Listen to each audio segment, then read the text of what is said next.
Hi, how are you?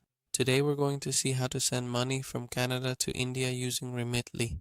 And well, the process is quite simple. You have to go to the Remitly website.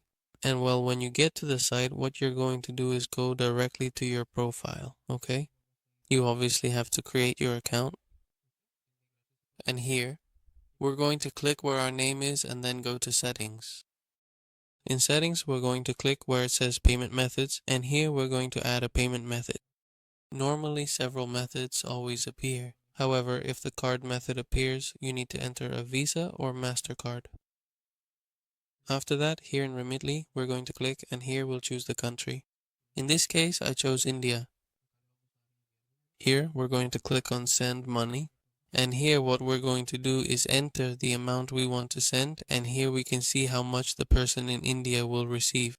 Here we choose the type of payment method and click continue to fill in some personal information as well as the details of the person who will receive the money. As you can see, it's quite simple, and well, I hope this helps you. If this was helpful, please comment and subscribe.